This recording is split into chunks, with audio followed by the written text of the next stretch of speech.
പിതാവിന്റെയും പുത്രന്റെയും പരിശുദ്ധാത്മാവിന്റെയും നാമത്തിൽ ആമേൻ.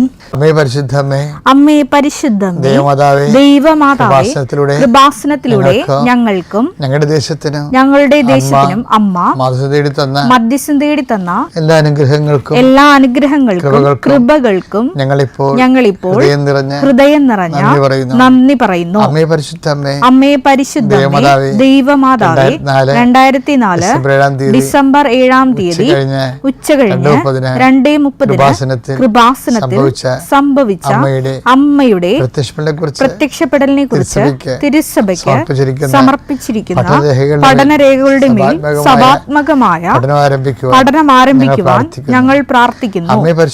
അമ്മേ പരിശുദ്ധമേ, ഭൂസ്വർലോകങ്ങളുടെ രാജ്ഞിയായ അങ്ങേയ്ക്ക് ഭൗമ സംരക്ഷണത്തിനായി പ്രപഞ്ചപ്രകൃതിയെ തന്നെ തിരുസഭ പ്രതിഷ്ഠിക്കുവാൻ ഈ പ്രത്യക്ഷീകരണ വഴി ഇടയാക്കണമേ.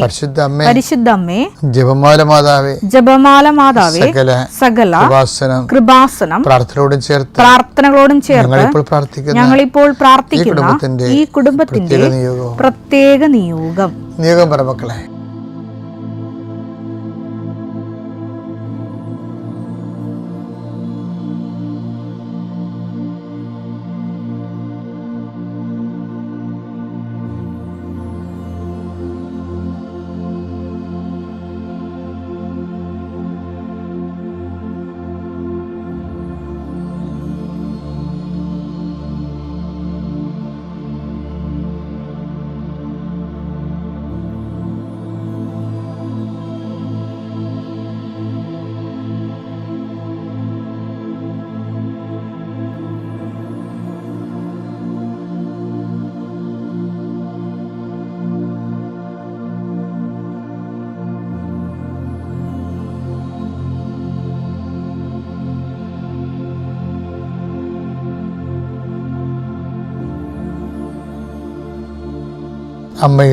അമ്മയുടെ പ്രത്യക്ഷീകരണത്തിന്റെ ഈ അനുഗ്രഹവേളയിൽ ഞങ്ങൾക്ക് സാധിച്ചു തരുവാൻ കനിയണമേ.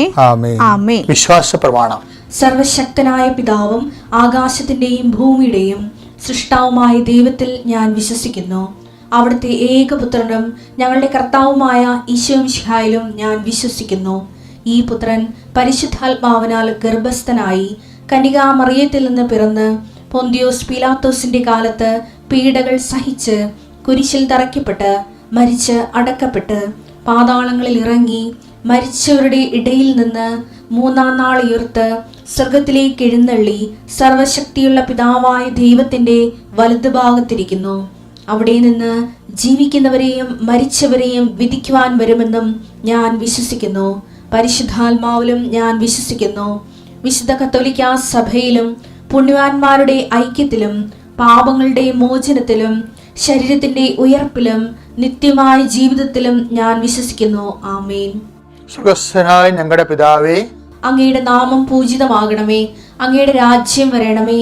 അങ്ങയുടെ തിരുമനസ് സ്വർഗത്തിലെ പോലെ ഭൂമിയിലും ആകണമേ. അന്നു വേണ്ടുന്ന ആഹാരം ഇന്ന് ഞങ്ങൾക്ക് തരണമേ. ഞങ്ങളോട് തെറ്റ് ചെയ്യുന്നവരോട് ഞങ്ങൾ ക്ഷമിക്കുന്നത് പോലെ ഞങ്ങളുടെ തെറ്റുകൾ ഞങ്ങളോടും ക്ഷമിക്കണമേ. ഞങ്ങളെ പ്രലോഭനത്തിൽ ഉൾപ്പെടുത്തരുതേ, തിന്മയിൽ ഞങ്ങൾ രക്ഷിക്കണമേ. ആമേൻ. നന്മ നിറഞ്ഞ മറിയമേ, സ്വസ്തി. കർത്താവ് അങ്ങയുടെ കൂടെ സ്ത്രീകളിൽ അങ്ങ് അനുഗ്രഹിക്കപ്പെട്ടവളാകുന്നു. അങ്ങയുടെ ഉദരത്തിൻ ഫലമായി ഈശോ അനുഗ്രഹിക്കപ്പെട്ടവനാകുന്നു. പരിശുദ്ധ മറിയമേ, തമ്പുരാന്റെ അമ്മേ, പാപികളായ ഞങ്ങൾക്ക് വേണ്ടി ഇപ്പോഴും ഞങ്ങളുടെ മരണസമയത്തും തമ്പുരാനോട് അപേക്ഷിക്കണമേ. ആമേൻ. കർത്താവേ, നിന്റെ ഉന്നതമായ നാമത്തിന് സ്വസ്ഥം ചെയ്യുന്നു. കർത്താവെ, നിന്റെ വിശുദ്ധ പൗരോഹിത്യത്തെ മഹത്വപ്പെടുത്തണമേ. കർത്താവെ, സഭയിലുള്ള നിന്റെ സാന്നിധ്യം പ്രകടമാക്കണമേ. 39 വർഷം ഞാൻ അർപ്പിച്ച കൃപാനയുടെ യോഗ്യതയാൽ കൃപാസ്ഥാനത്താറെ ജീവനോടെ പ്രത്യക്ഷപ്പെട്ട പരിശുദ്ധ അമ്മയുടെ മാധ്യസ്ഥത്തിലെ കൃപാസ്ഥാനത്താറെ നടന്ന 10,000 ആരാധനയുടെ ശക്തിയാൽ ഈ പ്രഭാതത്തിലെ അങ്ങനെ വചനം കേട്ട് പ്രാർത്ഥിക്കുന്ന ഓരോ മക്കളുടെ മേലും അങ്ങനെ കൃപയും മഹത്വം ഉണ്ടാകണമെന്ന് പ്രാർത്ഥിക്കുന്നു. കർത്താവെ, അങ്ങ് അറിയാതെ ഒന്നും സംഭവിക്കുന്നില്ല. അതുപോലെ തന്നെ പ്രധാനപ്പെട്ടതാണ്, അങ്ങയെ അറിയിക്കാതെ ഒന്നും സംഭവിക്കുന്നില്ല എന്നുള്ളത്. ഞങ്ങളുടെ ജീവിതത്തിൽ അങ്ങയെ അറിയിക്കാത്ത ഒരു കാര്യം പോലും ഉണ്ടാവരുത്. അതുകൊണ്ട് തന്നെ അങ്ങയോടുള്ള സാന്നിധ്യത്തിൻ്റെ അവബോധത്തിൽ എപ്പോഴും ജീവിക്കുവാൻ അങ്ങയുടെ മക്കളെ അങ്ങ് പ്രത്യേകമായി അഭിഷേകം ചെയ്യണമെന്ന് പ്രാർത്ഥിക്കുന്നു. എൻ്റെ കർത്താവിൻ്റെ ഉന്നതമായ നാമത്തിൽ വരുമാന മാർഗത്തിന് വേണ്ടി അധ്വാനിക്കുന്നവരെ കർത്താവ് എന്തെങ്കിലും ഉദ്യമങ്ങളെ തടസ്സം വന്ന് തടഞ്ഞു നിൽക്കുകയാണ്. ചില വ്യക്തികൾ വട്ടം ചവിട്ടിയിരിക്കുന്ന കാരണം തടഞ്ഞിരിക്കുന്നു. ചില നിയമങ്ങളെ എതിര് നിൽക്കുന്ന കാരണം തടഞ്ഞിരിക്കുന്നു.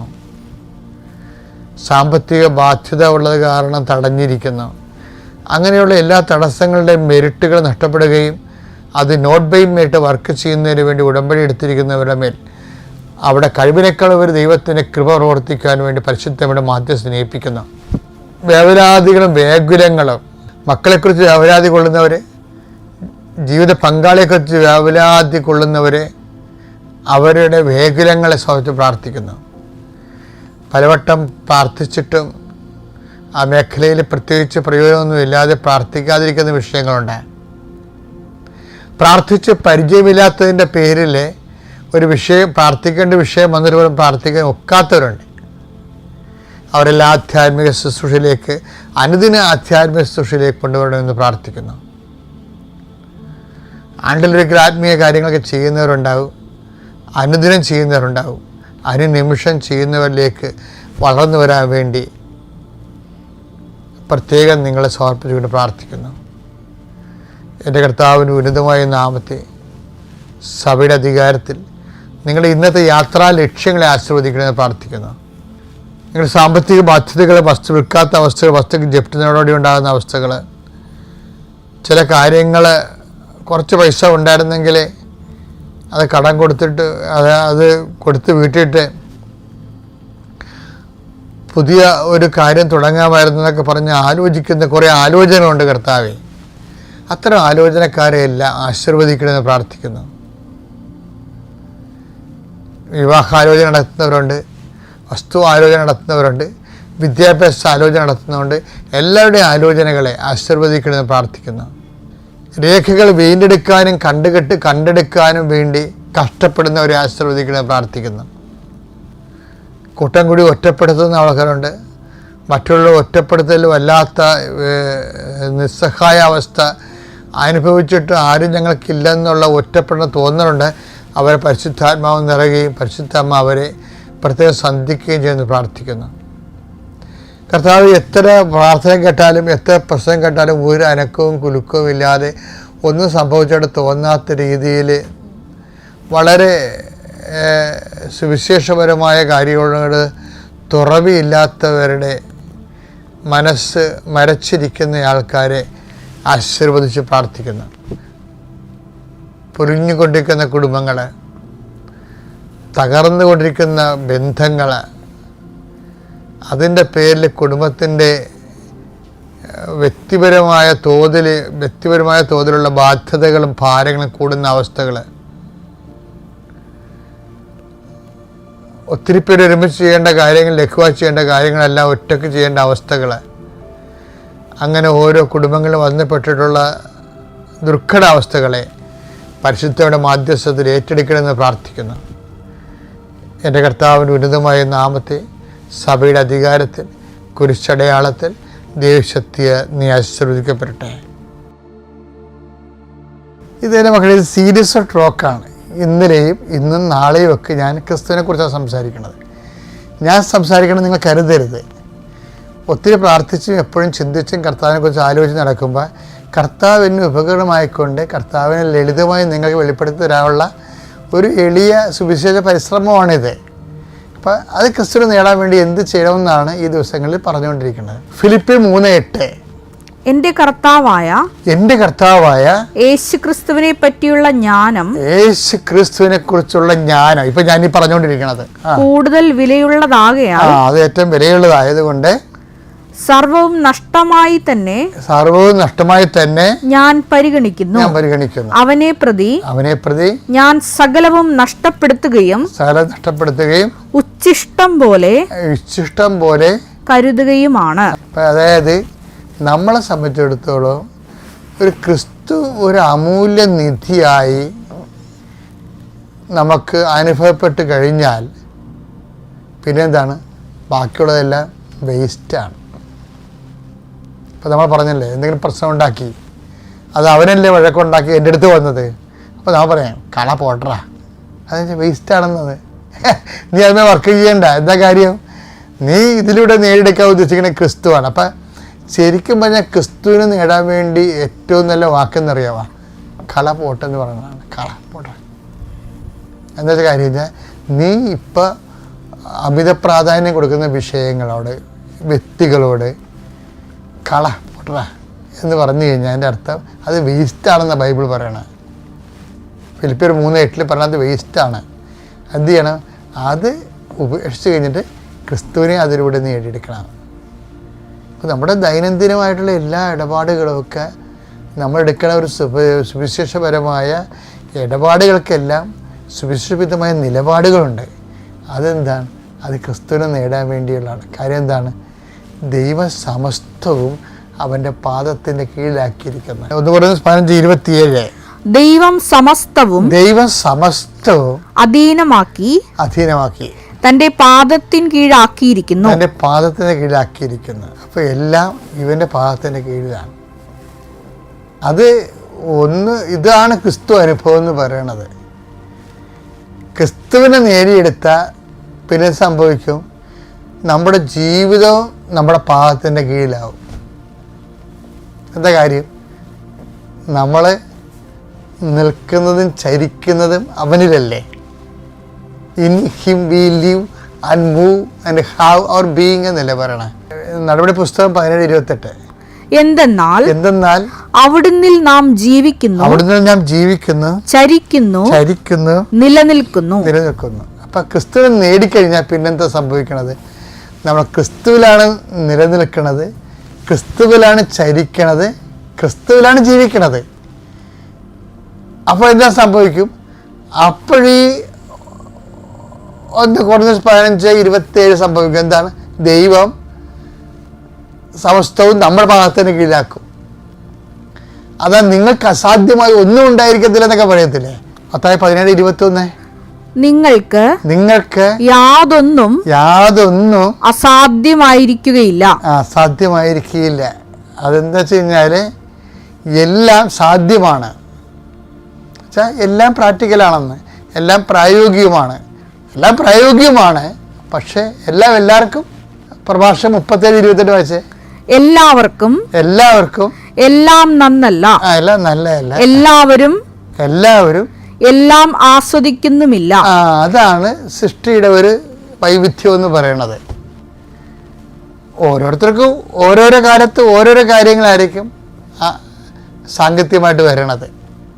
അപ്പം അത് തിയററ്റിക്കലും ഓക്കെയാണ്, പ്രാക്ടിക്കലും സിങ്ക് ആവുന്നുണ്ട്. എന്നുവെച്ച് കഴിഞ്ഞാൽ ഇതിൻ്റെയൊക്കെ അൾട്ടിമേറ്റ് എയിം എന്താണ്?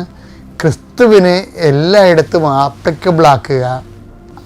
അപ്ലൈഡ് ക്രിസ്റ്റോളജിയാണ് എപ്പോഴും ഞാൻ സുവിശേഷത്തിനായി ഉപയോഗിച്ചിട്ടുള്ളത്. അതായത് എനിക്കെപ്പോഴും തോന്നിക്കുന്നത് ക്രിസ്തു എല്ലാമാണെന്ന് പറഞ്ഞ് എനിക്ക് അഭിഷേക വചനം കിട്ടിയ ആളാണ്.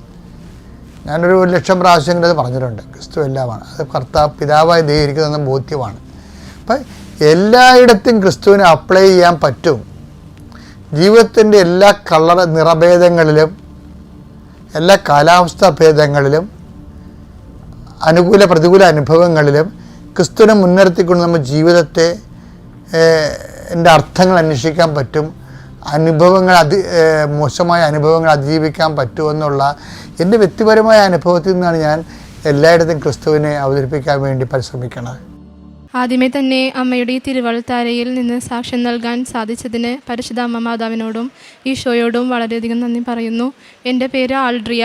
ഞാൻ വരാപ്പുഴ തേവർകാട് തിരുഹൃദയ ദേവാലയം അംഗമാണ്. ഞാൻ ഇവിടെ ആദ്യമായി വന്ന് ഉടമ്പടി എടുക്കുന്നത് 2023 മെയ് 20 ഞാൻ ശരിക്കും പറഞ്ഞാൽ ആദ്യം ഉടമ്പടി എടുക്കാൻ വരുന്നത് എൻ്റെ അമ്മച്ചിയുടെയും എൻ്റെ ആൻറ്റിമാരുടെയും നിർബന്ധത്തിന് അവർ നിർബന്ധിച്ചിട്ടാണ്. ഞാൻ ഡിഗ്രി കഴിഞ്ഞ് ജർമ്മൻ ലാംഗ്വേജ് പഠിക്കാൻ പോകാനായിരുന്നു. അപ്പം ജൂണിൽ എൻ്റെ ജൂണിൽ എൻ്റെ ക്ലാസ് തുടങ്ങുമായിരുന്നു. അപ്പോൾ അതിനേക്കാളും മുമ്പ് മെയ് 20 വന്ന് ഞാൻ ആൻറ്റിമാരുടെ കൂടെ ഇവിടെ വന്ന് ഉടമ്പടി എടുക്കണേ ചെയ്തത്.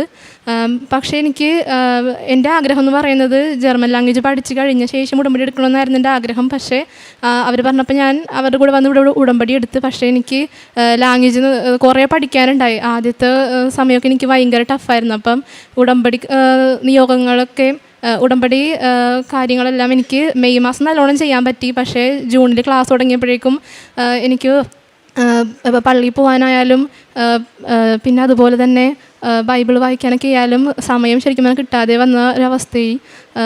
വൈകുന്നേരം വരെ ക്ലാസ്സൊക്കെ ഇരുന്നു. അപ്പം അത് കഴിഞ്ഞ് കുറേ പഠിക്കാനും ഉണ്ടായി. അപ്പം ഞാൻ എൻ്റെ ഉടമ്പടി ആഗസ്റ്റ് ആയപ്പോഴേക്കും 90 ദിവസമായി. അപ്പം ഞാൻ മാതാവിനോട് പറഞ്ഞു, മാതാവ് ഞാൻ ഈ ഉടമ്പടി ഞാൻ പുതുക്കാം. ഇപ്പോഴല്ല മാതാവ്, എപ്പോഴാണ് ഞാൻ ഉടമ്പടി പുതുക്കണം എന്നുള്ളത് മാതാവിന് തോന്നണത് എപ്പോഴാണ്. അപ്പം എന്നെ ഓർമ്മിപ്പിച്ചാൽ മതി മാതാവ് എന്ന് പറഞ്ഞ് ഞാൻ അവിടെ ഉടമ്പടി സ്റ്റോപ്പിന് ചെയ്തത്. അപ്പം ആ ഉടമ്പടി ഞാൻ ഇന്ന് സ്റ്റോപ്പ് ചെയ്ത് അന്ന് ഞാൻ എൻ്റെ ആധാർ കാർഡിന് അപ്ഡേഷൻ ആപ്ലിക്കേഷൻ വെച്ചേക്കണമായിരുന്നു. ഞാൻ ആഗസ്റ്റിൽ ആപ്ലിക്കേഷൻ വെച്ച് എൻ്റെ അമ്മച്ചി അത് കഴിഞ്ഞ് കുറേ നാളായിട്ട് ഒരു വിവരവും ഇല്ല. പിന്നെ അത് കഴിഞ്ഞിട്ട് ഒക്ടോബർ ആയപ്പോഴേക്കും എൻ്റെ അമ്മച്ചിയും അനിയനൊക്കെ പോയി ആധാർ അപ്ഡേറ്റ് ചെയ്തു. അപ്പോൾ അവർക്ക് അന്ന് രാത്രി തന്നെ ആധാർ അപ്ഡേറ്റ് ആയെന്ന് പറഞ്ഞ് മെസ്സേജ് വന്ന്. പക്ഷെ എനിക്ക് അങ്ങനെ ഒരു മെസ്സേജ് ഒന്നും എനിക്ക് വന്നിട്ടുണ്ടായിരുന്നില്ല. അപ്പോൾ എനിക്ക് പേടിയായി. കാരണം ആധാർ അപ്ഡേറ്റ് ചെയ്ത് കിട്ടിയാലേ പാസ്പോർട്ടിന് ആപ്ലിക്കേഷൻ വെക്കാൻ പറ്റുള്ളൂ. പാസ്പോർട്ട് ഉണ്ടെങ്കിൽ മാത്രമേ B2 എക്സാം എഴുതാൻ പറ്റുള്ളൂ. അപ്പം എനിക്ക് വിഷമമായി. ആ സമയം ഞാൻ A2 കഴിയാറായി നിൽക്കുന്ന സമയമായിരുന്നു. അപ്പം ഞാൻ ഒരു ഒക്ടോബർ മാസം തുടങ്ങി ഡിസംബർ വരെ ഞാൻ എപ്പോഴും ഈ ആധാർ കാർഡ് ശരിയാക്കണതിൻ്റെ പുറകെ ഇങ്ങനെ അക്ഷയയിൽ പോകും. അപ്പോൾ അവർ പറയും ഇതിനൊരു പോർട്ടലുണ്ട്, അവിടെ പോയിട്ട് നിങ്ങളുടെ പരാതി അവിടെ സബ്മിറ്റ് ചെയ്യണം, പരാതി കൊടുക്കണം, അവിടെ എഴുതിയിടണം. അപ്പോൾ അവർ നമുക്ക് റിപ്ലൈ തരും. അവരെന്താ പറയണതനുസരിച്ച് ഞങ്ങൾക്ക് ചെയ്യാൻ പറ്റുള്ളൂ. രണ്ടാമത് അത് പിന്നെയും അപ്ഡേറ്റ് ചെയ്യാൻ അങ്ങനെ പറ്റുമെന്നില്ലെന്ന് പറഞ്ഞ്. അപ്പം എനിക്ക് ആകെ ഒരു വിഷമം, ഇത് എന്ത് ചെയ്യും എന്നുള്ളതായി. ഞാൻ എൻ്റെ എപ്പോഴും ആ കസ്റ്റമർ കെയറിലൊക്കെ വിളിച്ച് ചോദിക്കും എൻ്റെ ആധാർ അപ്ഡേറ്റ് ചെയ്യാൻ പറ്റണില്ല എന്താണെന്നൊക്കെ. പക്ഷേ അവർ ഞങ്ങൾ നോക്കാം അങ്ങനെയൊക്കെ പറഞ്ഞ് അങ്ങനെ ഇരുന്നു. അപ്പോൾ അത് കഴിഞ്ഞ് ഞാൻ ഭയങ്കര സങ്കടത്തിലായി. ജനുവരിയൊക്കെ എപ്പോഴേക്കും ഞങ്ങൾക്ക് അവിടെ കൂനമാവ് മേഖല കൺവെൻഷൻ വന്നു. അപ്പോൾ ഞാനിങ്ങനെ പ്രാർത്ഥിച്ച് അവിടെ ചെന്നപ്പോഴേക്കും ആധാർ വെച്ച് ഇങ്ങനെ ആധാറിൻ്റെ കാര്യമൊക്കെ പറഞ്ഞ് പ്രാർത്ഥിച്ചപ്പോഴേക്കും എനിക്ക് എൻ്റെ മനസ്സിൽ ഇങ്ങനെ വെളിപ്പെടുത്തി തരണേണ്. ഇങ്ങനെ പറഞ്ഞിട്ടുണ്ടായില്ലേ ഉടമ്പടി പുതുക്കണത് മാതാവ് ഓർമ്മിപ്പിക്കണമെന്ന്. അപ്പോൾ ഞാൻ അത് പെട്ടെന്ന് ഓർത്തപ്പോഴേക്കും ഞാൻ പിറ്റേ ദിവസം തന്നെ ഇവിടെ വന്ന് ഉടമ്പടി പുതുക്കി ഞാൻ പിറ്റേ ദിവസമായപ്പം ഞാൻ കൊടുത്ത പരാതി അവർ കണ്ട് അത് അവർ സ്വീകരിച്ച് അങ്ങനെയൊക്കെ പറഞ്ഞു. പിന്നെ എനിക്ക് എൻ്റെ ആധാർ അപ്ഡേറ്റായി കിട്ടി. ഉടമ്പടി പുതുക്കി പിറ്റേ ദിവസം എനിക്ക് ആധാർ അപ്ഡേറ്റായി കിട്ടി. അത് കഴിഞ്ഞ് ഞാൻ രണ്ടാമത് ഉടമ്പടി പുതുക്കുന്നത് ഏപ്രിലാണ്. ഞാൻ B1 കഴിഞ്ഞ് B2 ആയപ്പോഴേക്കും ഞങ്ങൾക്ക് അവിടെ പഠിപ്പിക്കാൻ വന്ന ടീച്ചർ മര്യാദക്ക് ശരിക്കും അങ്ങോട്ട് പഠിപ്പിച്ചിട്ട് എനിക്ക് ശരിയായിട്ട് തോന്നിയില്ല. അപ്പം ഞാൻ B1 വെച്ച് സ്റ്റോപ്പ് ചെയ്ത് എന്നിട്ട് ഞാൻ B2 വീട്ടിലിരുന്ന് പഠിക്കാമെന്ന് വിചാരിച്ചു. കാരണം ഞാൻ വേറെ സ്ഥലങ്ങളിലൊക്കെ നോക്കുമ്പോഴേക്കും അവിടെ ഭയങ്കര ഫീസായിരുന്നു. ഞങ്ങൾ ശരിക്കും പറഞ്ഞാൽ സാമ്പത്തികമായിട്ട് ഇത്തിരി പിന്നോട്ട് നിൽക്കുന്ന കുടുംബമാണ്. അപ്പോൾ അതുകൊണ്ട് തന്നെ ഭയങ്കര ഫീസൊക്കെ പറയുമ്പോഴേക്കും പിന്നെ നിന്ന് പഠിക്കാമെന്നൊക്കെ പറയുമ്പോഴേക്കും അതിന് വേറെ ഫീസാകും. അപ്പോൾ അങ്ങനെയൊക്കെ എനിക്ക് ഭയങ്കര ബുദ്ധിമുട്ടായി. എന്നാലും ഞാൻ പ്രാർത്ഥിക്കും. എന്നാലും എൻ്റെ ഉടമ്പടി ശരിക്കും പറഞ്ഞാൽ അത്രയും നല്ല രീതിയിലായിരുന്നില്ല. ഞാൻ എല്ലാ കാര്യങ്ങളും ബൈബിൾ വായിക്കും, പള്ളിയിൽ പോകും, അങ്ങനെയൊക്കെ ചെയ്യുമെങ്കിലും ഞാൻ ഉടമ്പടി എടുത്തിട്ട് കൃപാസന പത്രം വിതരണം ചെയ്തിട്ടുണ്ടായിരുന്നില്ല. അത് കഴിഞ്ഞപ്പോൾ ഞാൻ മാർച്ച് ആയപ്പോഴേക്കും ഏപ്രിൽ B2 എക്സാം എഴുതാൻ കോയമ്പത്തൂർ സ്ലോട്ട് എടുത്ത് അത് ഞാൻ പോയി എഴുതി. ഏപ്രിൽ എനിക്ക് ഒരു മൊഡ്യൂളെങ്കിലും കിട്ടുമെന്നൊരു പ്രതീക്ഷയായിരുന്നു. ഞാൻ പ്രാർത്ഥിച്ച് തൈലം തേച്ചാണ് എക്സാമിന് പോയത്. പക്ഷേ ഏപ്രിൽ എക്സാം എഴുതിയപ്പോൾ എനിക്ക് അവിടെ ചെന്നപ്പോൾ തന്നെ അങ്ങോട്ട് ശരിയാവാനുണ്ടായില്ല. ഇപ്പോൾ രാവിലെ 8:30 എക്സാം എന്ന് പറഞ്ഞിട്ട് 12 മണിയായപ്പോഴാണ് എക്സാമൊക്കെ സ്റ്റാർട്ട് ചെയ്തത്. അത്ര നേരം ഒന്നും കഴിക്കാതെയൊക്കെ ഒരു റൂമിലേക്ക് ഇരിക്കണമായിരുന്നു. അപ്പോഴേക്കും എനിക്ക് എന്തോ ഒരു തോന്നി. എനിക്ക് അന്നത്തെ എക്സാം എനിക്ക് ശരിയായിട്ട് അങ്ങോട്ട് അറ്റൻഡ് ചെയ്യാനൊന്നും പറ്റുന്നുണ്ടായില്ല. ഞാൻ എന്നിട്ട് തിരിച്ച് വന്ന് ഏപ്രിൽ എക്സാം കഴിഞ്ഞ് വന്ന് മെയ് ആദ്യം പോയി ഉടമ്പടി പുതുക്കേണ്ടി ഇവിടെ വന്ന് രണ്ടാമത് ഉടമ്പടി പുതുക്കി. രണ്ടാമത് ഉടമ്പടി പുതുക്കുന്ന സമയത്ത് ഞാൻ നിയോഗം വെക്കുന്ന സമയത്ത് ഞാൻ എപ്പോഴും എനിക്ക് നല്ലൊരു വീട് നൽകണേ മാതാവേ എന്നാണ് രണ്ടാമത് നിയോഗം വെക്കാറുണ്ടായത്. പക്ഷേ അന്ന് ഞാൻ ആ നിയോഗം വെക്കാൻ പോയപ്പോൾ എന്നോട് മാതാവ് എനിക്ക് ഇങ്ങനെ ഉള്ളിൽ നിന്ന് ആരോ പറയണേണ്, നീ ഇത് വെക്കണ്ട, നീ വീട് ഞങ്ങളുടെ വീടിൻ്റെ രണ്ടരികെ തോടാണ്, അപ്പോൾ ആ തോടിൻ്റെ അരികെ കെട്ടാൻ സാധിക്കണേ എന്നുള്ള രീതിയിൽ വെക്കാൻ പറഞ്ഞു. അപ്പോൾ ഞാനത് എനിക്ക് അതുവരെ അങ്ങനെ ഒരു കാര്യത്തെക്കുറിച്ച് ഞാൻ ചിന്തിച്ചിട്ടുണ്ടായില്ല. ഞാൻ അത് നിയോഗത്തിൽ വെച്ച് ഞാൻ വീട്ടിലെത്തിയപ്പോഴേക്കും ഞങ്ങൾ ശരിക്കും പറഞ്ഞാൽ ഞങ്ങളവിടെ വന്ന് താമസിച്ച് തുടങ്ങിയിട്ട് ഒരു 9 വർഷമായിട്ടുണ്ടായി. അതിനൊക്കെ തോട് പണിയാനായിട്ട് പൈസയൊക്കെ ഒപ്പിച്ച് ഒരാളുടെ അടുത്ത് കല്ലടിക്കാനായിട്ട് പൈസ കൊടുത്തിട്ട് ഒരു 2-3 വർഷമായിട്ടുണ്ടായി. ആ ചേട്ടൻ കല്ലടിച്ച് തന്നെ ഉണ്ടായില്ല, കാരണം എന്തോ പ്രശ്നങ്ങളുണ്ട്, പെർമിറ്റ് കിട്ടണില്ല, അങ്ങനെ എന്തൊക്കെയോ പറഞ്ഞ് നിൽക്കണമായിരുന്നു. പക്ഷെ ഞാൻ ഇവിടെ നിന്ന് രണ്ടാമത് ഉടമ്പടി പുതുക്കി വീട്ടിലെത്തിയപ്പോഴേക്കും ആ ചേട്ടൻ ഒരു 2 മണിക്കൂറൊക്കെ ആയിട്ടുണ്ടാവും. അപ്പോൾ തന്നെ ആ ചേട്ടൻ വിളിച്ചിട്ടും പറയണേണ്, എനിക്കിപ്പം ഇങ്ങനെ അടിച്ചു തരാൻ പറ്റും, ഞാൻ വന്ന് വീട്ടിലൊന്ന് അടിച്ചു തരട്ടേന്നു. അപ്പം അപ്പിച്ചു പറഞ്ഞ് ഇല്ല, ഞങ്ങളുടെ അടുത്ത് ഇപ്പോൾ പൈസ കിട്ടില്ല, കെട്ടാനൊക്കെ പൈസ വേണം, അപ്പം അതിന് പൈസ കിട്ടില്ല, ഇപ്പം അടിച്ചു തരണ്ട, പിന്നെ മതി എന്ന് പറഞ്ഞപ്പോഴേക്കും ഇല്ല, എനിക്ക് ഇപ്പം തന്നെ വന്നടിച്ചു തന്നെ എന്ന് പറഞ്ഞ് അന്ന് പല്ലടിച്ച് മെയ് മാസം ആ ഒരു ജൂൺ തൊട്ട് മഴ തന്നെ, മെയ് അവസാനം മഴ തുടങ്ങണേണ്. അതിന് മുമ്പ് ഞങ്ങൾക്ക് ഞങ്ങളുടെ വീടിൻ്റെ തോടിൻ്റെ അരികെ കെട്ടാൻ സാധിച്ച്. ആ മെയ് മാസം അവസാനം മെയ് 16-ാം തീയതി ആയപ്പോഴാണ് ഞാൻ ഏപ്രിൽ എഴുതിയ എക്സാമിൻ്റെ റിസൾട്ട് തന്നെ, ഗോയിത്തെ B2 എക്സാമിൻ്റെ റിസൾട്ട്. അപ്പം ഞാൻ ഒരു മൊഡ്യൂൾ പോലും എനിക്ക് പാസ്സാവാൻ സാധിച്ചിട്ടുണ്ടായിരുന്നില്ല. അപ്പോൾ എനിക്ക് ഭയങ്കര സങ്കടമായി, കാരണം 33,000 രൂപ ഏജൻറ്റ് ഫീസും എക്സാം ഫീസൊക്കെ അടക്കം ഞങ്ങൾക്ക് ചിലവായിട്ടുണ്ടായി.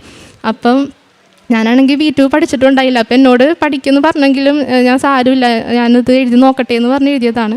പക്ഷേ അത് കിട്ടിയില്ല എന്നായപ്പോഴേക്കും ഭയങ്കര സങ്കടമായി. എൻ്റെ കുടുംബത്തിലുള്ളവരൊക്കെ പറഞ്ഞു, നിനക്ക് ഇത് നിർത്തി, ഇപ്പം ഡിഗ്രി കഴിഞ്ഞതല്ലേ, PGക്ക് പോകാൻ പാടില്ല, ഇത് കിട്ടാൻ പോകണില്ല എന്നുള്ള രീതിയിലൊക്കെ ഇങ്ങനെ പറയുമ്പോൾ എനിക്ക് ഭയങ്കര വിഷമമായിരുന്നു. ഞാൻ ആ മെയ് 16-ാം തീയതി തുടങ്ങി. പിന്നെ ഞാൻ ഭയങ്കരമായിട്ട് ജപമാല ചൊല്ലാൻ തുടങ്ങി. എനിക്കത് എന്താണെന്ന് അറിഞ്ഞില്ല. ശരിക്കും പറഞ്ഞാൽ ആകെ സങ്കടമായിട്ടിരുന്നപ്പോൾ ഞാൻ ജപമാല ചൊല്ലി. അന്ന് പിന്നെ ഞാൻ ശരിക്കും പറഞ്ഞാൽ ഉടമ്പടി സാക്ഷ്യങ്ങളൊന്നും ശരിക്കും കേട്ട് തുടങ്ങിയിട്ടുണ്ടായിരുന്നില്ല. എല്ലാവരും എനിക്ക് ഉടമ്പടി സാക്ഷി അയച്ചു തരുമെങ്കിലും ഞാനതൊന്നും കാണാറുണ്ടായിരുന്നില്ല. ഞാനപ്പം ഈ ആദ്യം 2-3 ദിവസം ജപമാല ചൊല്ലിക്കഴിഞ്ഞപ്പോഴേക്കും എനിക്ക് ഒരു ഭയങ്കര എന്തോ ഒരു പോസിറ്റീവ് ഫീലായി. അങ്ങനെ ഞാൻ ഇങ്ങനെ യൂട്യൂബൊക്കെ എടുക്കുമ്പോഴേക്കും എനിക്കിങ്ങനെ ഉടമ്പടി സാക്ഷ്യങ്ങളൊക്കെ വന്ന് അപ്പം ഞാൻ അത് എടുക്കാൻ തുടങ്ങി. അപ്പം എനിക്ക് കൂടുതലും വന്നുകൊണ്ടിരുന്നത് ജർമ്മൻ ലാംഗ്വേജ് പഠിച്ച കുട്ടികളുടെ സാക്ഷ്യങ്ങളായിരുന്നു. അപ്പോൾ അതൊക്കെ കേട്ടപ്പോഴേക്കും എനിക്ക് മനസ്സിലായതെന്ന് വെച്ചാൽ ഞാൻ ഉടമ്പടിയിലത്തെ ബേസിക് ആയിട്ടുള്ള കാര്യങ്ങൾ മാത്രം ചെയ്തുകൊണ്ടിരുന്നത്. ഞാൻ ഒരിക്കലും ഒരു 2-ാമത്തെ പ്രാവശ്യം ഉടമ്പടി പുതുക്കിയ ഒരാളുടെ പക്വതയോടുകൂടി ആയിരുന്നില്ല ഉടമ്പടി എടുത്തുകൊണ്ടിരുന്നത്. എനിക്ക് മനസ്സിലായി. ഞാൻ കുറേ കാര്യങ്ങൾ കൂടുതൽ പ്രാർത്ഥിക്കാനും പിന്നെ കാരുണ്യ പ്രവർത്തികളൊക്കെ ചെയ്യാനും ശ്രമിക്കുന്നുണ്ടായിരുന്നു. അപ്പം ഞാൻ പിന്നെ അങ്ങനെ ഉടമ്പടി സാക്ഷ്യത്തിൽ ഒരു കുട്ടി ഇങ്ങനെ പറയണ കേട്ട്, അതായത് ഏഷ്യ 45:2-3 എന്നുള്ള വചനം, ഞാൻ നിനക്ക് മുമ്പേ പോയി മലകൾ നിരപ്പാക്കുകയും പിച്ചളവകൾ തകർക്കുകയും ഇരുമ്പോടാമ്പലുകൾ ഒടിക്കുകയും ചെയ്യും. നിന്നെ പേര് ചൊല്ലി വിളിക്കുന്ന ഇസ്രായേലിൻ്റെ കർത്താവായ ദൈവം ഞാനാണെന്ന് നീ അറിയേണ്ടതിന് അന്ധകാരത്തിൽ നിധികളും രഹസ്യധന ശേഖരവും ഞാൻ നിനക്ക് തരും. ഈ ഒരു വചനം 55 പ്രാവശ്യം ഇങ്ങനെ എഴുതി പ്രാർത്ഥിച്ച് ആ കൊച്ചെന്ത് ചെയ്യുമ്പോഴും അവൾക്കത് നടന്ന് കിട്ടുമെന്ന് ഇങ്ങനെ സാക്ഷ്യത്തിൽ ഞാൻ കണ്ടപ്പോഴേക്കും ഞാനും ആ വചനം ആദ്യം തന്നെ 55 പ്രാവശ്യം എഴുതി പ്രാർത്ഥിച്ച്. അത് കഴിഞ്ഞ് ഒരു മെയ് അവസാനം 30-ാം തീയതി ഒക്കെ ആയപ്പോഴേക്കും ഇങ്ങനെ ഒരു മെസ്സേജ്, ഞാനിങ്ങനെ കുറേ ഇങ്ങനെ സ്ലോട്ടൊക്കെ എടുക്കാനായിട്ട് കുറേ ഗ്രൂപ്പിൽ ചേർന്നേച്ച്. അപ്പോൾ അതിലൊരു ഗ്രൂപ്പിൽ കണ്ടതാണ് തിരുവനന്തപുരം ഗോയിത്തേലെ എക്സാമിന് സ്ലോട്ട് എടുക്കണതിന് നമ്മൾ മെയിലാണ് അയക്കേണ്ടത്. അപ്പോൾ മെയിൽ അയക്കേണ്ട തീയതി മെയ് 31-ാം തീയതി ആയിരുന്നു.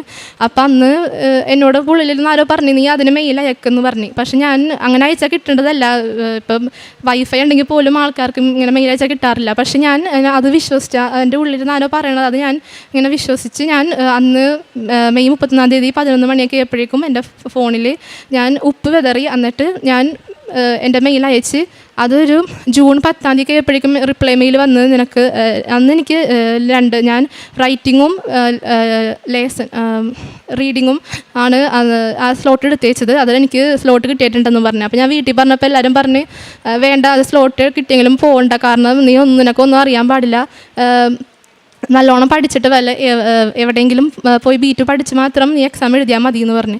പക്ഷേ എനിക്ക് ഇതിന് ഭയങ്കര വിശ്വാസത്തോടെ ഞാനിങ്ങനെ പറഞ്ഞപ്പോഴേക്കും എൻ്റെ അമ്മച്ചി പറഞ്ഞ് എങ്ങനെയെങ്കിലും എക്സാം എഴുതാൻ നോക്കാം എന്ന് പറഞ്ഞിട്ട് കുടുംബശ്രീയിൽ നിന്ന് ലോണൊക്കെ എടുത്താണ് അന്ന് എക്സാം എഴുതാൻ പോണത്. എക്സാം സ്ലോട്ട് കിട്ടിയപ്പോൾ അത് ബുക്ക് ചെയ്ത് പൈസയൊക്കെ അടച്ച് ഞങ്ങൾ ജൂലൈയിൽ പോയി എക്സാം എഴുതി.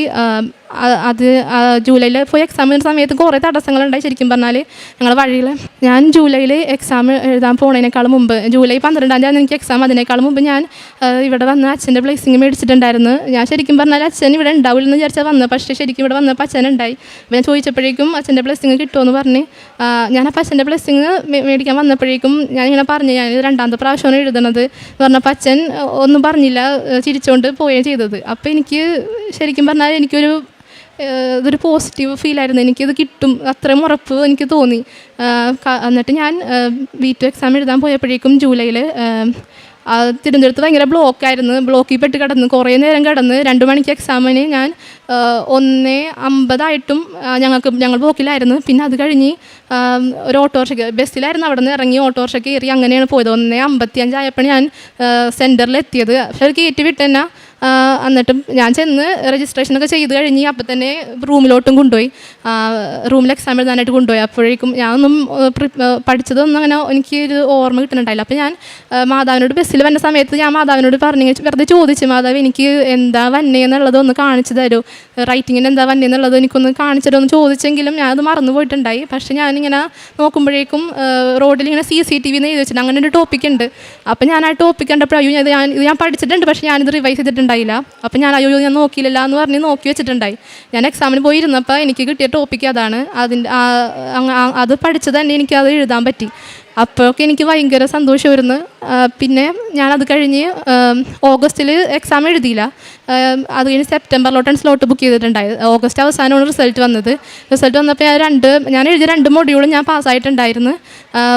ഞാൻ നോമ്പെടുത്തിട്ടാണ് എക്സാം എഴുതാൻ പോയിക്കൊണ്ടിരുന്നത്. ഞാൻ ജൂലൈയിലും എക്സാം എഴുതി, സെപ്റ്റംബറിലും ഒക്ടോബറിലും എക്സാം എഴുതിയിട്ടുണ്ടായി. സെപ്റ്റംബറിലും ഒക്ടോബറിലും ഒരു മൊഡ്യൂൾ ബാക്കിയുള്ള ഓരോ മൊഡ്യൂളായിട്ട് ഞാൻ സെപ്റ്റംബറും ഒക്ടോബറും എഴുതി. അപ്പം അതൊക്കെ ഞാൻ നോമ്പെടുത്തിട്ടാണ് എക്സാം എഴുതാൻ പോയിക്കൊണ്ടിരുന്നത്. എല്ലാവരും ഏജൻറ്റ് വഴിയാണ് സ്ലോട്ടൊക്കെ ബുക്ക് ചെയ്യണം. പക്ഷേ എൻ്റെ ഏജൻറ്റ് മാതാവായിരുന്നു. കാരണം ഒരു മൊഡ്യൂൾ ബുക്ക് ചെയ്യാൻ 2000 തൊട്ട് 6000 വരെയൊക്കെയാണ് റേറ്റ് വന്നത്. പക്ഷേ ഞാനത് ഫ്രീ എനിക്ക് ആ ഒരു പൈസയെ ആയിട്ടില്ല. ഞാൻ അത് സ്വന്തമായിട്ട് ഇങ്ങനെ ഫോണിൽ മാതാവിൻ്റെ ഉപ്പ് വെതറി അതിനുശേഷം ഞാൻ മെയിൽ അയക്കുമ്പോൾ എനിക്ക് എപ്പോഴൊക്കെ അങ്ങനെ ചെയ്തിട്ടുണ്ടോ അപ്പോഴൊക്കെ എനിക്ക് എനിക്ക് റിപ്ലൈ കിട്ടിയിട്ടുണ്ട്, സ്ലോട്ട് എനിക്ക് കിട്ടിയിട്ടുണ്ട്. അങ്ങനെ ഞാൻ എക്സാം എഴുതി. എനിക്ക് ഒക്ടോബറിൽ എൻ്റെ സ്പീക്കിംഗ് എക്സാമിനും എനിക്ക് ആദ്യം കിട്ടിയ ടോപ്പിക്ക് ശരിക്കും പറഞ്ഞാൽ ഞാൻ സെപ്റ്റംബറിൽ എക്സാം എഴുതിയപ്പോഴും അച്ഛൻ വന്ന് കണ്ടിട്ടാണ് പോയത്. അങ്ങനെ അച്ഛൻ്റെ ബ്ലെസ്സിങ് കിട്ടിയിട്ടാണ് പോയത്. അപ്പം അന്നും എനിക്ക് നല്ല പ്രതീക്ഷ, എനിക്ക് എന്തായാലും മാതാവിൻ്റെ അടുത്ത് കൊണ്ടുവന്ന് അച്ഛൻ ഇങ്ങനെ എൻ്റെ രജിസ്ട്രേഷൻ ഫോം വെച്ച് പ്രാർത്ഥിക്കുമ്പോഴൊക്കെ ഞാൻ ഭയങ്കരമായിട്ട് പ്രാർത്ഥിച്ചിരുന്നു. എനിക്ക് അതും ഉറപ്പായിരുന്നു എനിക്ക് സെപ്റ്റംബറിലെ എക്സാം ഞാൻ പാസ്സാവുന്നത്. അതുകൊണ്ട് തന്നെയാണ് ഞാൻ പെട്ടെന്ന് അടുത്ത സ്ലോട്ട് ഒക്ടോബറിലോട്ട് ബുക്ക് ചെയ്തത്. അങ്ങനെ എനിക്ക് നല്ലോണം കോൺഫിഡൻ്റ് ആയിട്ടിരുന്ന് പഠിക്കാനും പറ്റി. എനിക്ക് ആ എക്സാം കിട്ടും, അതാണ് ഞാൻ അടുത്ത എക്സാമിന് വേണ്ടി പ്രിപ്പയർ ചെയ്യണം എന്ന് പറഞ്ഞ് ഒക്ടോബറിലെ എക്സാമിന് വേണ്ടി ഞാൻ പ്രിപ്പയർ ചെയ്യാൻ ചെയ്തത്. അങ്ങനെ ഒക്ടോബറിലെ എക്സാം സ്പീക്കിംഗ് എനിക്ക് ഫസ്റ്റ് കിട്ടിയ ടോപ്പിക്ക് ഞാൻ പഠിച്ചിട്ടുണ്ടായില്ല, പുതിയ ടോപ്പിക്കായിരുന്നു.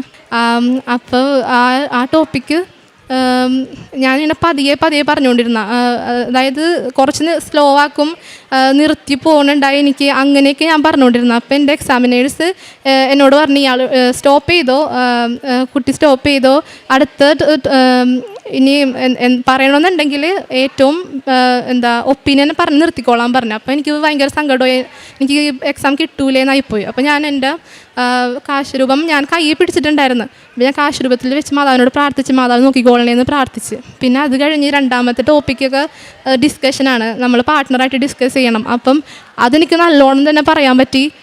ശരിക്കും പറഞ്ഞാൽ ആ എക്സാം പാസ്സാവാനായിട്ട് ഒരു വഴിയും ഉണ്ടായിരുന്നില്ല. പക്ഷേ റിസൾട്ട് വന്നപ്പോഴേക്കും ഞാൻ പാസ്സായിട്ടുണ്ടായി. അപ്പം ഒക്ടോബറിൽ ഞാൻ എക്സാം എഴുതി കഴിഞ്ഞിട്ടാണ് കൃപാസനത്തിൽ വന്നത്.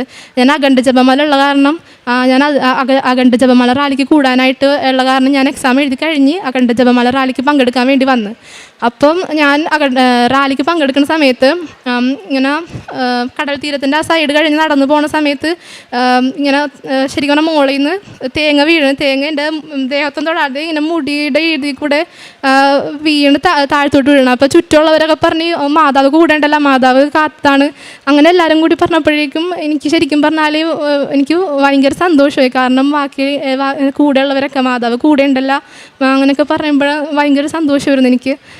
അത് കഴിഞ്ഞ് ഒക്ടോബർ എക്സാം എഴുതി കഴിഞ്ഞപ്പോഴേക്കും നവംബറിൽ ഇങ്ങനെ സിസ്റ്റേഴ്സ് വഴിയായിട്ട് ജർമ്മനിയിലോട്ട് പോവാൻ ഒരു ഇൻ്റർവ്യൂ ഉണ്ട് എടപ്പള്ളിയിൽ. അപ്പോൾ അത് വന്ന് കൂടാനായിട്ട് ഒരു സിസ്റ്റർ എന്നോട് പറഞ്ഞ്. അതിന് ഞാൻ ആപ്ലിക്കേഷനൊക്കെ കൊടുത്ത് അങ്ങനെ നിൽക്കണേ. എക്സാം റിസൾട്ട് വന്നേക്കാളും മുമ്പായിരുന്നു ഇൻ്റർവ്യൂ. നവംബർ 20 ഇൻ്റർവ്യൂ ആയിരുന്നു. അത് ഞാൻ പോയി അറ്റൻഡ് ചെയ്തു. 100-ലധികം പിള്ളേർ ഉണ്ടായി ഇൻ്റർവ്യൂ അറ്റൻഡ് ചെയ്യാനായിട്ട്. അപ്പോൾ ഞാനത് അറ്റൻഡ് ചെയ്ത് അത് കഴിഞ്ഞ് നവംബർ അവസാനം 30-ാം തീയതി ആയപ്പോഴാണ് റിസൾട്ട് വന്നത്. ഞാൻ സ്പീക്കിങ്ങും പാസ്സായി. ഞാൻ 4 മൊഡ്യൂളും കുറഞ്ഞ സമയം കൊണ്ടാണ് എനിക്ക് മാതാവ് പാസ്സാക്കി തന്നത്. അതെനിക്ക് ഭയങ്കര സന്തോഷമുള്ളൊരു കാര്യമാണ്. അത് കഴിഞ്ഞ് ഡിസംബർ 10-ാം തീയതി ആയപ്പോഴേക്കും ഞാൻ അറ്റൻഡ് ചെയ്ത് ഇൻ്റർവ്യൂ ജർമ്മൻസ് 3 ജർമ്മൻസ് വന്നാണ് ഇൻ്റർവ്യൂ എടുത്തത്. അവിടെ നിന്ന് എനിക്ക് ജർമ്മനിയിൽ നിന്ന് മെയിൽ വന്ന് നിങ്ങൾക്ക് ഇൻ്റർവ്യൂ സെലക്ട് ആയിട്ടുണ്ട്, ഒരു ഹോസ്പിറ്റലിൽ നേഴ്സിംഗ് ഹൗസ് ബിൽഡിങ് ചെയ്യാനായിട്ട് സീറ്റ് കിട്ടിയിട്ടുണ്ടെന്നാണ് പറഞ്ഞത്. അപ്പോൾ അതിനൊരു ഇൻ്റർവ്യൂവും കൂടി ഉണ്ട്. അത് ജനുവരിയിലായിരിക്കും. ജനുവരി ആദ്യം തന്നെ നിങ്ങൾക്ക് ജർമ്മനിയിലോട്ട് വരാൻ സാധിക്കും എന്നുള്ള രീതിക്ക് മെയിൽ വന്ന്. പക്ഷേ ഒരു ജനുവരി പകുതിയൊക്കെ കഴിഞ്ഞിട്ടും ഒരു റിപ്ലൈയും അതിനെക്കുറിച്ച് വേറൊരു വിവരവും ഇല്ല. ഞാൻ അവർക്ക് തിരിച്ചങ്ങോട്ട് മെയിൽ അയച്ച് ഇങ്ങനെ എന്താ ഇനി എപ്പോഴായിരിക്കും ഇൻ്റർവ്യൂ എന്നൊക്കെ പറഞ്ഞ് മെയിൽ അയച്ചിട്ടും തിരിച്ച് റിപ്ലൈ കിട്ടുന്നുണ്ടായിരുന്നില്ല. അപ്പോൾ എനിക്ക് ശരിക്കും പറഞ്ഞാൽ ഭയങ്കര ഒരു വിഷമം തോന്നി. ഞാൻ മാതാവിനോട് ഇങ്ങനെ പ്രാർത്ഥിച്ച് ശരിക്കും. അപ്പോൾ എന്നോട് ഒരു സിസ്റ്റർ പറഞ്ഞു, മോൾ ഇത് നോക്കി നിൽക്കേണ്ട, വേറെ ഏജൻസിക്ക് കൊടുത്ത് പോകാൻ നോക്കുമെന്ന് പറഞ്ഞ്. എന്നാലും ഇത് കിട്ടണമെങ്കിൽ നല്ലതായിരുന്നല്ല എന്ന് വിചാരിച്ച് നിന്ന്. പക്ഷേ ഒരു ഇത് വന്നിട്ടുണ്ടായിരുന്നില്ല. അപ്പം ഞാൻ വേറൊരു ഏജൻസി കൊടുത്ത്. എന്നാലും എനിക്ക് വിഷമമായിരുന്നു. കാരണം ഇനി ഇത് വേറെ ഏജൻസി കൊടുത്ത് പ്രോസസ്സിങ് തുടങ്ങി ഇത് കിട്ടിക്കഴിഞ്ഞാൽ എനിക്കതൊരു വിഷമവുമില്ല എന്ന്. കാരണം അത്രയും പൈസ കയ്യിൽ നിന്ന് പോകും.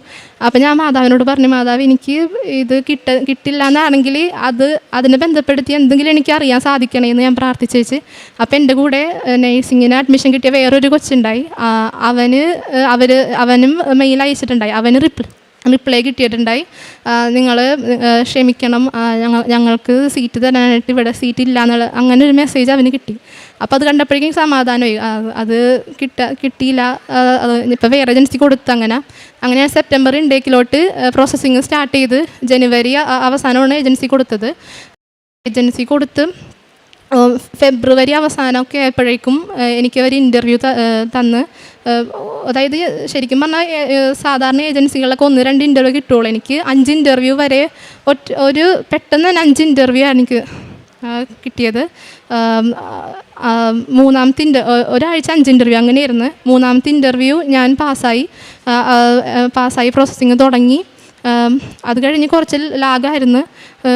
പക്ഷേ ജൂൺ അവസാനമായപ്പോഴേക്കും ഏജൻസി എന്ന് പറഞ്ഞ് നിങ്ങൾക്ക് വിസക്ക് VFSൽ സ്ലോട്ട് എടുക്കാൻ പോണേണ്. അപ്പോൾ അതിനുള്ള ഡോക്യുമെൻറ്റ്സൊക്കെ ശരിക്കും പറഞ്ഞാൽ മാതാവ് വഴിയായിട്ട് ഞാൻ കുറേ ഡിഗ്രി സർട്ടിഫിക്കറ്റ് ഒന്നും ഞാൻ മേടിച്ചിട്ടുണ്ടായില്ല. പക്ഷെ അതൊക്കെ ഞാൻ എന്തോ ഒരു ഭാഗ്യത്തിൻ്റെ അതൊക്കെ മേടിച്ച് വെച്ച് മെയ് മാസം മേടിച്ച് വെച്ച് ജൂണിൽ എന്നോട് അവർ വിസക്ക് വെക്കാനായിട്ട് ഡിഗ്രി സർട്ടിഫിക്കറ്റൊക്കെ ചോദിച്ച് അതൊക്കെ അയച്ചു കൊടുത്ത് ജൂലൈ 10-ാം തീയതി ഞാൻ VFSൽ പോയി എൻ്റെ ഡോക്യുമെൻറ്റ്സൊക്കെ സബ്മിറ്റ് ചെയ്ത്. അവിടേക്കും പ്രശ്നങ്ങളുണ്ടായി. പക്ഷെ ഞാൻ അവിടേക്ക് പോകുമ്പോഴും വിശുദ്ധ തൈലം എൻ്റെ പാസ്പോർട്ടിൽ ഞാൻ തേച്ചിട്ടാണ് ഞാൻ എൻ്റെ പാസ്പോർട്ട് അവിടെ സബ്മിറ്റ് ചെയ്തത്. അപ്പം എനിക്ക് മാതാവ് തരുമെന്ന് എനിക്ക് നല്ല ഉറപ്പായിരുന്നു. അങ്ങനെ എന്നോട് ഏജൻസി പറഞ്ഞത് ഒരു 10-ാം തീയതി ഇപ്പോൾ വിസ ആപ്ലിക്കേഷൻ വെച്ച് ഒരു 30 ദിവസമെങ്കിലും എടുക്കും എന്തെങ്കിലും അറിയാനായിട്ടെന്നാണ് പറഞ്ഞത്. പക്ഷേ എനിക്കൊരു 15 ദിവസമായപ്പോഴേക്കും എനിക്ക് മെയിൽ വന്ന് VFSൽ നിന്ന് അവിടെ നിന്ന് ഡിസ്പാച്ച് ആയെന്നും പറഞ്ഞ് 20 ദിവസത്തിനുള്ളിൽ എനിക്ക് എൻ്റെ വിസ എൻ്റെ കയ്യിൽ കിട്ടി. ഞാൻ ഡിഗ്രി കഴിഞ്ഞത് കാരണം ഏജൻസി പറഞ്ഞത് കോൺഫിഡൻസ് ഇല്ല ഞങ്ങൾക്ക്, ഡിഗ്രി ഉള്ള കാരണം നേഴ്സിംഗ് വിസ കിട്ടാൻ പാടായിരിക്കും എന്നാണ് പറഞ്ഞത്. പക്ഷേ അങ്ങനെയൊന്നും ഒരു കുഴപ്പവും ഉണ്ടായിരുന്നില്ല. പെട്ടെന്ന് തന്നെ എല്ലാം ശരിയായി. എനിക്ക് ഇത്രയും വലിയ അനുഗ്രഹം ഈശോയിൽ നിന്ന് വാങ്ങിത്തന്ന മാതാവിന് ഞാൻ 1000 നന്ദി പറയുന്നു.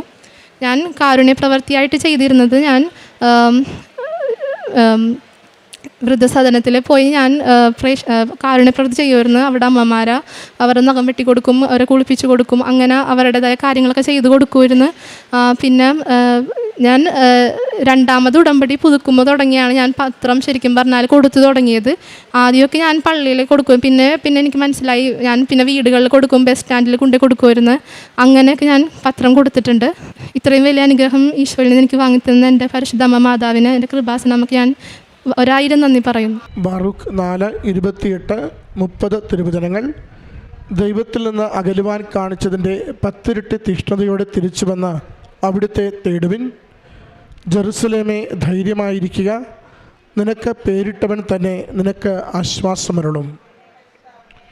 ആൻഡ്രിയ എന്ന ഈ മകൾ തൻ്റെ ഉടമ്പടി ജീവിതാനുഭവ സാക്ഷ്യങ്ങളാണ് നമ്മോട് പങ്കുവച്ചത്. മകൾ എന്തൊക്കെയാണോ ത്യാഗപൂർവം ഉടമ്പടിയിൽ അനുഷ്ഠിച്ചത് അത് മുഴുവനും മകൾക്ക് അനുഗ്രഹത്തിൻ്റെ വഴിയാകുന്നതാണ് മകൾ സാക്ഷ്യത്തിലൂടെ പങ്കുവച്ചത്. പിന്നീട് വിസ പ്രോസസ്സിന് കൊടുത്തു. ആദ്യത്തെ പ്രോസസ്സിന് കൊടുക്കുമ്പോൾ സെലക്റ്റായി, പക്ഷേ പ്രോസസ്സ് മുന്നോട്ട് പോയില്ല. അതും മകളിങ്ങനെ അടുത്തടുത്ത് കൊടുക്കുമ്പോൾ സമയച്ചുരുക്കത്തിൻ്റെ അമ്മ ഒട്ടും വൈകാതെ മകൾക്ക് വേഗത്തിൽ ഓരോ കാര്യം ക്രമീകരിച്ചു കൊടുക്കുകയും വിദേശത്ത് പോകുവാനുള്ള വഴികൾ തുറന്നു കൊടുക്കുകയും ചെയ്യുന്നു. പ്രിയമുള്ളവരെ, ഉടമ്പടി 100% ഫലമുള്ള ഒരു പ്രാർത്ഥനാ പ്രവർത്തന പദ്ധതിയാണ്. ഉടമ്പടിയോട് നാം ജീവിതം ചേർത്ത് വയ്ക്കുകയും ഉടമ്പടിയിൽ നമ്മൾ ആശ്രയിച്ചുകൊണ്ട് നമ്മുടെ ജീവിതത്തെ ക്രമപ്പെടുത്തുകയും ചെയ്യുമ്പോൾ ദൈവം നമുക്ക് നൽകാനുള്ളതൊന്നും വൈകിക്കില്ല. അത് നന്നായി അനുഗ്രഹമായി നമുക്ക് ജീവിതത്തിൽ നിന്നും സുരക്ഷിതമാകും വിധം കൈമാറിക്കൊണ്ടിരിക്കും. അതിൻ്റെ സാക്ഷ്യമാണ് ഈ മകൾ നമ്മളോട് പങ്കുവച്ചത്.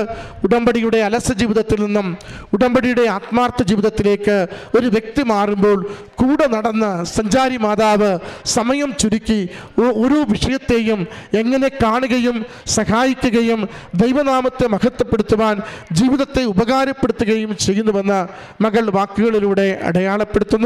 മകൾക്ക് ലഭിച്ച എല്ലാ നന്മകൾക്കും ദൈവാനുഗ്രഹങ്ങൾക്കും അമ്മ മാതാവിനും തിരുക്കുമാരനും നന്ദി പറഞ്ഞുകൊണ്ട് കരങ്ങളടിച്ച് ഈ സാക്ഷ്യം നമുക്ക് സമർപ്പിക്കാം.